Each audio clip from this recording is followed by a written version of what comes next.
going on, everybody? DjGoHam here. Welcome back to the channel. Let's find some news, baby.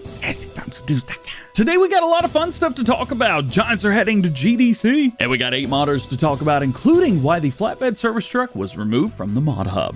Check it out. There's been no update to the testing list at the time of recording this video. If an update does release later in the day, I will make sure to share it or make a short video talking about it. So stay tuned for those. You can also follow the testing list yourself by checking out the link in the description beside mod testing list. Giant Software are heading to GDC in San Francisco this year. They were invited to give 2 talks about the initial concept and design process of the Farming Simulator series, as well as the current production pipeline from pre-production to release. Every year, the who's who of the international game developer scene meet at GDC to talk about games, exchange ideas, solve problems, and shape the future of the industry. This is a very cool opportunity for Giant Software and a great showing for the Farming Simulator community all around the world. Yesterday, the flatbed service truck was released from Mac Trucker 921 on all platforms, but players quickly started reporting that their games were crashing after installing the truck. The modder has since said that it was due to a shader issue, which, as of last night, was fixed and resubmitted for testing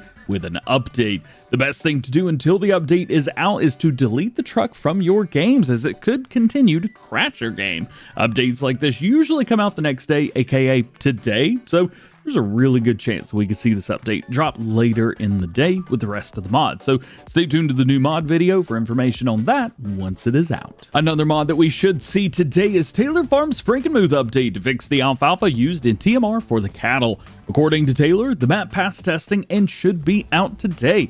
The great thing is, no new save game is required. So just download it and update it and keep playing. You're good. One mod that we haven't talked about since October is the John Deere 8020 from Mad Bear Modding. He does say that the project is still a work in progress and knows it's something that players have been waiting for. He understands this. He does say it's taking a significant amount of time, but work is continuing, and he says that the time will be worth it. CMT Software has announced what their next mod is going to be, the Xerion SaddleTrac.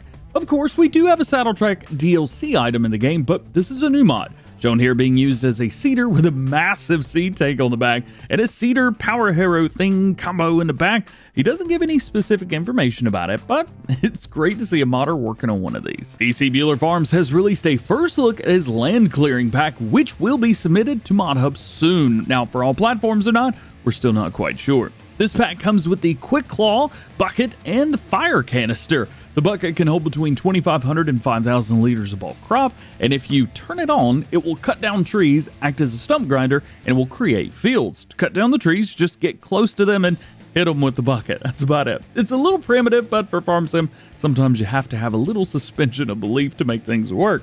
To grind down stumps is a little different. You basically dig up the stump, more or less. You're not digging it per se, but you kind of just grab it and use the motion as if you were. Then to create fields, just turn on the grapple and drag it along the ground, and it'll make a cultivated state. The fire is different though, as you buy the fire canister, enter it, and then turn it on.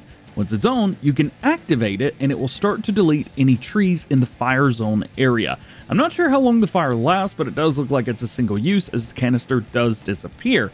But it's only 20 bucks. You can buy as many of these as you want. Check out BC Bueller's video in the description. You guys really need to check that out. Oh, and BC Bueller Farms has partnered with Bushel Plus on his next project. The drop pan is back for Farm Sim 19 and has gotten a little overhaul thanks to Yoast modding.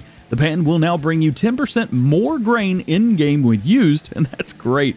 BC does say to stay tuned for more information on this mod soon. Poorboy Modding updates us on a few things this morning. First, Hickory Valley update is now with Giants awaiting testing, and the Piney Run map did fail testing again. If there's any more problems, he will be removing the steel production that's on the map to get it through faster. And thirdly, Rogue River Valley is going through internal testing with his testers right now. FSG Modding's got a few things for us today, starting with their Lizard Log Grapple Pack for all platforms. These should help give you the right tools for the job when moving around logs, and are all designed to work with the Volvo excavators from the Platinum expansion. It is unknown if they work with anything else other than those Volvo excavators, but it is still pretty cool. Secondly, the Red Barn Pack, which is currently getting some final touches and going through internal testing. So far, there's a lot.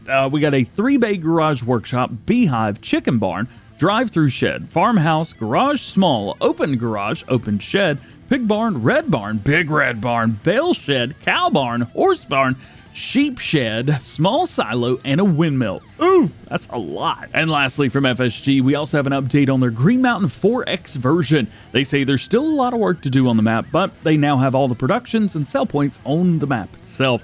They also dropped a ton of screenshots on their page, more than I can show here, so if you guys want to see those, link below. And lastly today, Hispano Modding has some more progress updates for us on his container crane, saying that it only has to do the hooking clamp for the containers and the control cabin, and then it'll all be done. And as you guys can see here, well, he's almost got those finished as well. The crane also will have a direct sell point for containers as well, by the looks of it, if I read through correctly. And as far as those containers and the trailer and the Lizard crane vehicle, they're all done. The ones that we showed in the video a couple weeks ago, yeah, they're finished.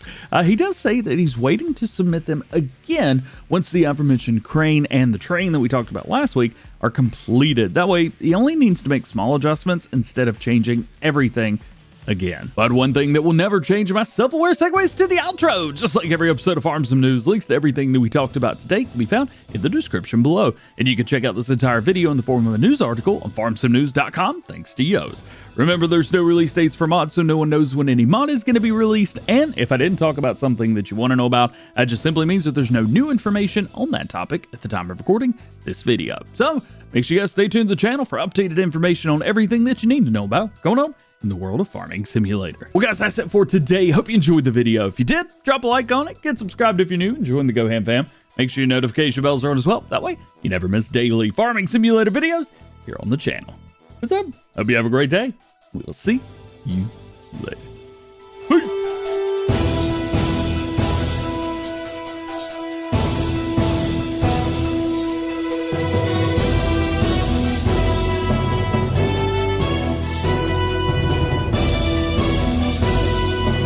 I feel like I pointed the camera too many times. Today was a weird day with my hands.